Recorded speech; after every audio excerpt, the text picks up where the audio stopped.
દાખલાની ત્રીજા દાખલામાં હવે ત્રીજા દાખલાની અંદર જે આપણને કોષ્ટક આપ્યો છે એમાં એવું છે કે એ થી ઓછા પ્રકારનું આવૃત્તિ વિતરણ આપેલું છે.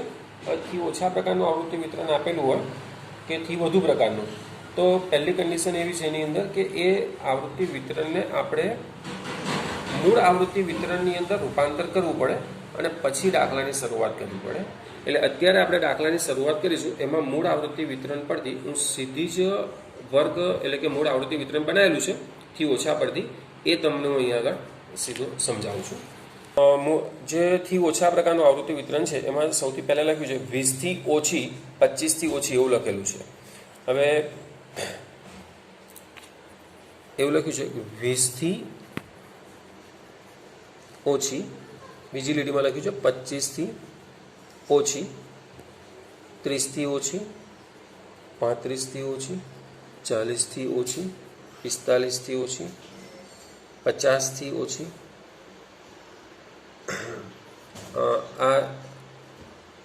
આ જે લખ્યું છે એ ત્રીજા દાખલા માટે લખેલું છે. તો 20થી ઓછી, તો થી ઓછા કોનાથી ઓછા બોલાય? જે આપણે 9મા ધોરણની અંદર આવતું હતું કે ઉર્ધ્વ સીમા બિંદુથી ઓછા, ઉર્ધ્વ સીમા બિંદુથી ઓછા. અને ઉર્ધ્વ સીમા બિંદુ ક્યાં આવે? તો કે આ જે ડેશ છે એની આ સાઈડ પર ઉર્ધ્વ સીમા અને આ છે અધર સીમા. એટલે આપણે આ 20 ક્યાં લેવાના? તો કે અહીંયા આગળ મૂકવાના, બરાબર. પછી બીજામાં આવે છે 25થી ઓછા, એટલે 25 અહીંયા આગળ આવે. તો 20 અને 25માં ડિફરન્સ કેટલો પડે? તો કે 5નો ડિફરન્સ પડે. તો 20માંથી 5 ઓછા કરી દો એટલે આપણને અધર સીમા મળી જાય. તો 15, અધર સીમા કેટલી જશે? 15. હવે બંને બાજુ 5 વધારતા જવાના. ક્યાં સુધી જવાનું? તો કે આપણું આ જે કોષ્ટક ચોપડીની અંદર આપેલું છે એમાં સૌથી છેલ્લી કિંમત છે 60. તો 60 આ લાઇનમાં ના આવે ત્યાં સુધી આપણે 5 વધારતા જવાના. તો 15 ને 5 20, 20 ને 5 25, 20 ને 5 25, 25 ને 5 30, 30 ને 5 35, 35 ને 5 40, 45, 50, 55. એવી રીતે 25 ને 5 30 ને 5 35 ને 5 40 ને 5 45, 50, 55 ને 60. ટૂંકમાં અહીં 60 આવે ત્યાં આપણે અટકી જવાનું. તો આ તમારું મૂળ આવૃત્તિ વિતરણ થઈ ગયું. ફરી સમજી લો, 20થી ઓછા આપેલા છે તમને. થી ઓછા માટે આ ટૂંકમાં લખેલું છે, આખું એવું બોલાય ઉર્ધ્વ સીમા બિંદુથી ઓછા. ઉર્ધ્વ સીમા બિંદુથી ઓછા એટલે ઉર્ધ્વ સીમા કઈ આવે? અહીં આગળ આવે. એટલે આપણે આ 20 જે છે એ અહીં લખવા પડે. હવે 20 ને પછી 5 25 ને 5 30 એટલે 5 વધે છે. તો પહેલાં આમાંથી 5 ઓછા કરીને આ બાજુની કિંમત લખી નાખો, કારણ કે અધર સીમા હંમેશા માટે ઓછી હોય.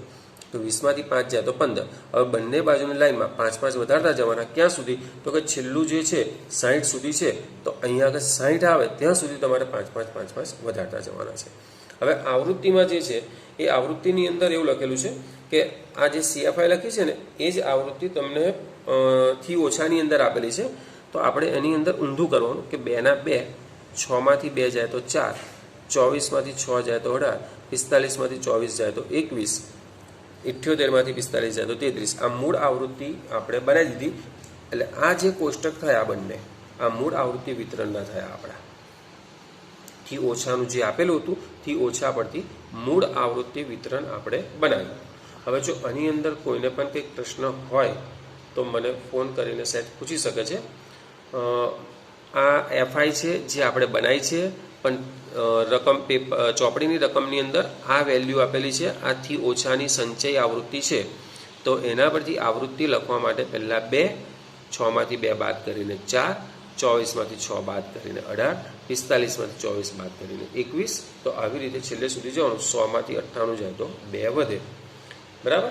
તો આ FI મૂળ આવૃત્તિ વિતરણ થઈ ગયું. એટલે કોષ્ટક થી ઓછા પ્રકારનું આપ્યું હોય કે થી વધુ પ્રકારનું, પણ તમારે આવું કોષ્ટક તો બનાવવું જ પડે આપણે. હવે આ FI નું CFI. હવે ચોપડીમાંથી ડાયરેક્ટ લખશો તો પણ ચાલશે, અહીંથી લખશો તો પણ ચાલશે. 2 ના 2, 2 ને 4 6, 6 ને 18 24, 24 ને 21 45 ને 33 78 ને 11 89, 89 ને 3 92, 6 98 ને 2 100. એટલે અહીં પણ ટોટલ થશે 100. તો મધ્યસ્થ ઇઝ ઇક્વલ ટુ, સૌથી પહેલાં મધ્યસ્થ કયા વર્ગમાં મળશે એની વાત કરીએ આપણે. તો n/2માં અવલોકનની કિંમત 100/2 એટલે 50. 50માં અવલોકનની કિંમત મેં ડેશ પાડેલી છે પણ આપણે આખું લખી શકીએ છીએ અહીંયા આગળ. 50માં અવલોકનની કિંમત. તો 50મું અવલોકન CFIના ખાનામાં આપણે ચેક કરવું પડે કે 50મું અવલોકન કઈ આવશે, તો અહીં સુધી 45 જ આવે. અહીં જે 78 એટલે કે 46થી માંડીને 78 સુધીના બધા અવલોકનો આની અંદર આવે. તો 50મું અવલોકન આપણું એની અંદર આવી જશે. એટલે આ રાઉન્ડ કર્યું, એની ઉપર એક આ તીર અને એક આ સામે તીર, બરાબર છે. એટલે આપણો વર્ગ કયો થશે? મધ્યસ્થ વર્ગ 35 થી 40. તો આપણે અહીં લખવાનું માટે મધ્યસ્થ એ 35 થી 40ના વર્ગમાં છે. હવે મધ્યસ્થ માટેનું સૂત્ર L + n/2 - CFI / FI × H. L ની કિંમત ને H ની કિંમત આના પરથી લેવાની છે. આ 35 અને આ બેની બાદબાકી એટલે 5 અહીં H ની જગ્યાએ આવશે. n/2 તો કે ઉપર જ છે 50 અને CFI ને FI આપણે બે તીર મારેલા જ છે. CFI ની જગ્યાએ 45 અને FI ની જગ્યાએ 33. 50માંથી 45 જાય તો 5 અને આ 5 છેદમાં 33. 5 5 25 ભાગ્યા 33. 25 ભાગ્યા 33 તમારે કરવાના. રફમાં પણ કરી શકો છો. 25 ભાગ્યા 33, બરાબર છે. હવે 25 ભાગ્યા 33 કરશો એટલે 0.76 જવાબ આવશે એનો. આ ભાગાકાર તમને આવડવો જોઈએ. એટલે દરેક દાખલાની અંદર જે ભાગાકાર આવતો હોય ત્યાં તમારે એની પ્રેક્ટિસ રફમાં કરવાની. કારણ કે પરીક્ષાની અંદર પણ તમને મોઢે જવાબ નહીં આવડે, તમારે આ ભાગાકાર રફમાં કરવો જ પડશે. તો એની પ્રેક્ટિસ દરેક દાખલાની અંદર અત્યારથી જ રાખવાની. 35 ના 35 વત્તા 25 ને 33 વડે ભાગીએ તો 0.76. આ બેનું ટોટલ કરીએ તો 35.76 આ એનો જવાબ થાય. તો આ પણ એક દાખલો મહત્વનો છે. આવો દાખલો પણ પૂછાવાની શક્યતા હોય. સામાન્ય દાખલો સીધો પૂછાય એના કરતાં આવો ટ્વિસ્ટ કરેલો થોડો પૂછાય કે ભાઈથી ઓછા પ્રકારનું આવૃત્તિ વિતરણ આપી દે, આવૃત્તિ કાઢી લે અને એક્સને વાય આપી દે તો એક્સ વાય શોધો. આવા દાખલા બોર્ડની અંદર ખાસ વધારે પૂછાતા હોય છે, બરાબર. હવે આ તમારો ત્રીજો દાખલો એ કમ્પ્લીટ થયો. હવે ચોથા દાખલા ઉપર જઈશું. ચોથો દાખલો તમારો રેગ્યુલર દાખલો જ છે. એમાં એક સામાન્ય ટ્વિસ્ટ કરેલું છે.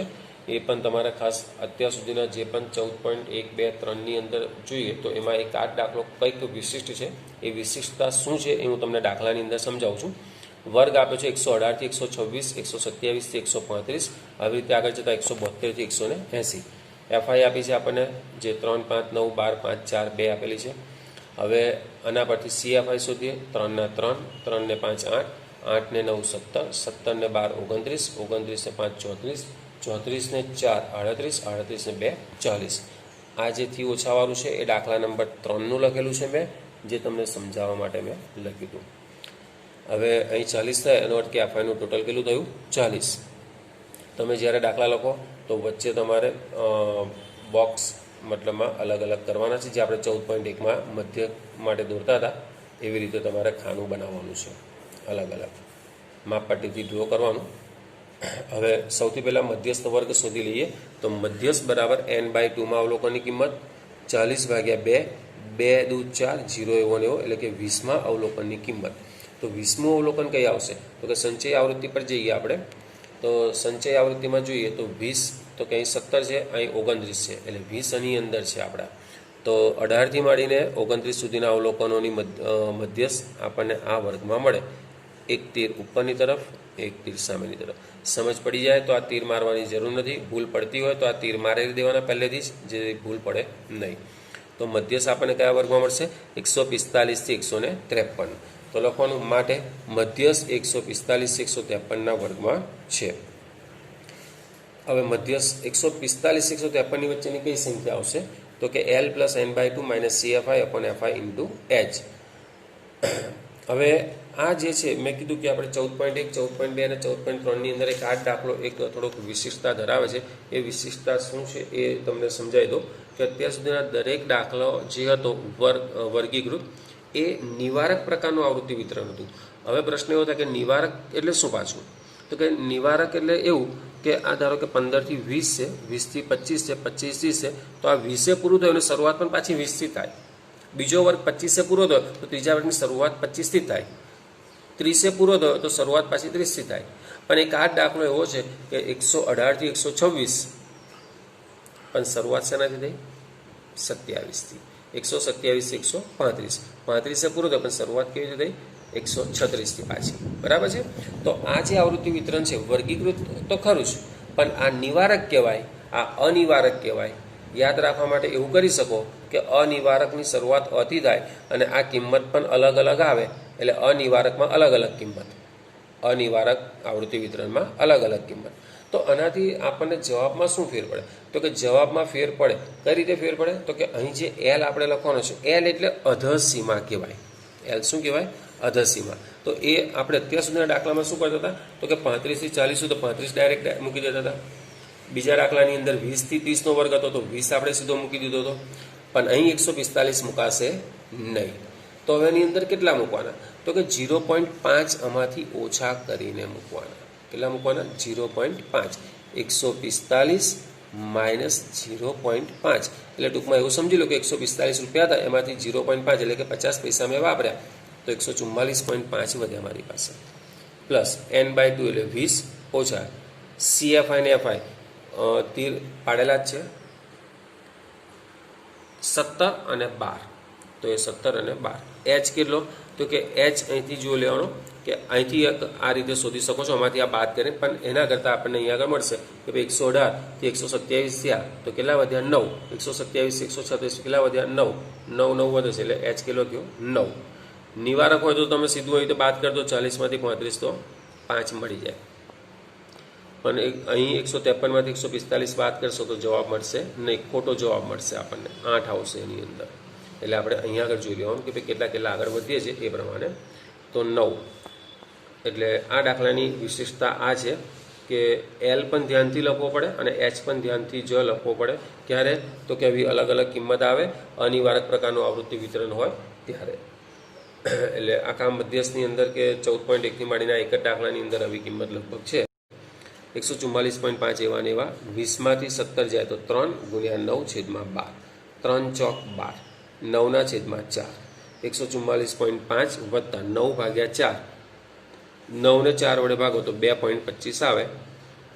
આ બેનો સરવાળો કરતો 144 ને 2 146. પોઈન્ટની આગળનો સરવાળો પોઈન્ટની આગળ મૂકી દીધો.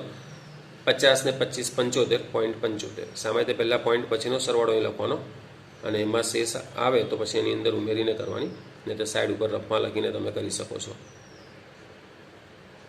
આવી રીતે. બરાબર. તો 146.75. તો આ બીજો પહેલો દાખલો એકદમ સિમ્પલ રેગ્યુલર દાખલો. બીજો દાખલો કે જેની અંદર એક્સ ને વાય શોધવાના હતા, એટલે કે આવૃત્તિ શોધવાની હતી. મધ્યસ્થ તમને આપી દીધેલો હતો રકમમાં. ત્રીજા દાખલાની અંદરથી ઓછા પ્રકારનું આવૃત્તિ વિતરણ આપ્યું, એના પરથી આપણે મૂળ આવૃત્તિ વિતરણ બનાવ્યું અને પછી મધ્યસ્થ શોધ્યો. ચોથા દાખલાની અંદર બધું રેગ્યુલર આપ્યું છે પણ આવૃત્તિ વિતરણ અનિવારક પ્રકારનું આપ્યું છે. એટલે એલ અને એચ તમારે થોડોક અલગથી મતલબમાં પસંદ કરવો પડે.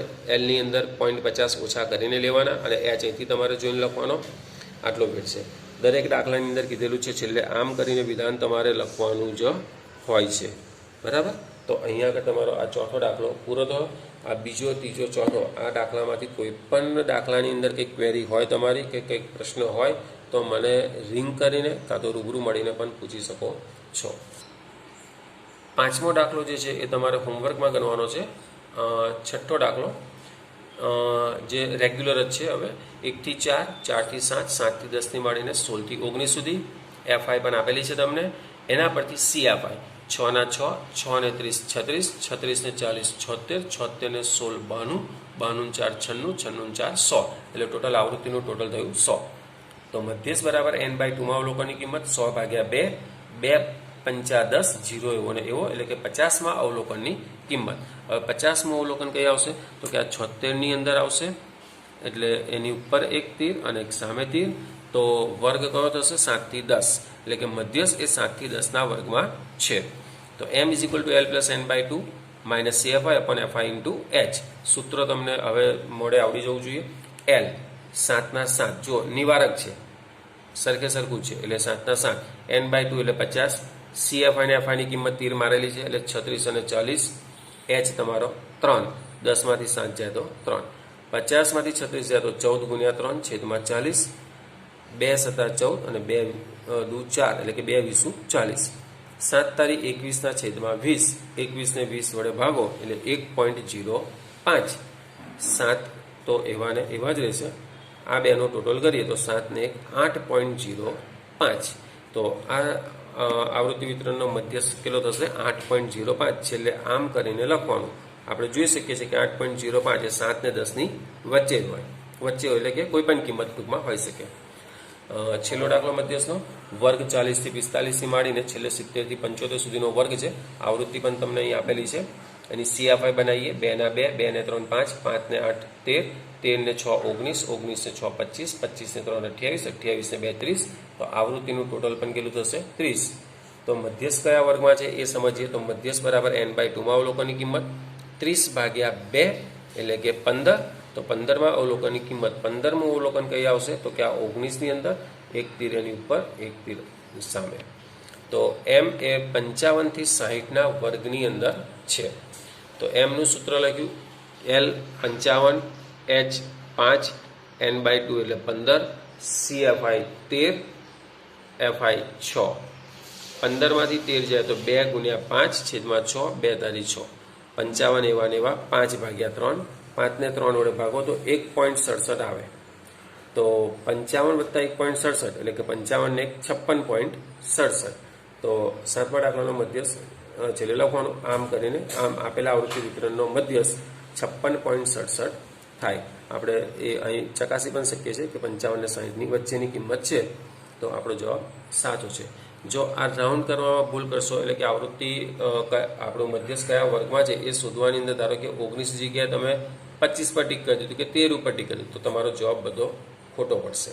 એટલે એ ધ્યાન રાખીને ટીક કરવાની. એની ઉપરની સંચય આવૃત્તિ લેવાની છે અને આવૃત્તિ બિલકુલ એની સામેની લેવાની છે.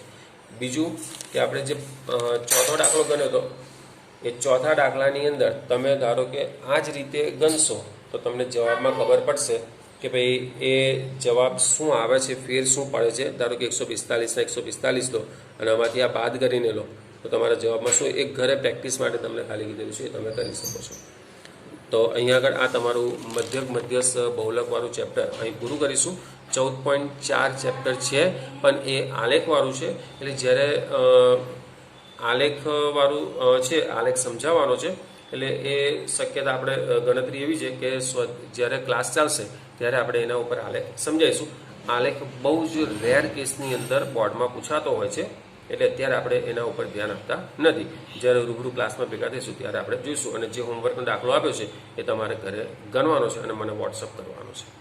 બસ આટલું.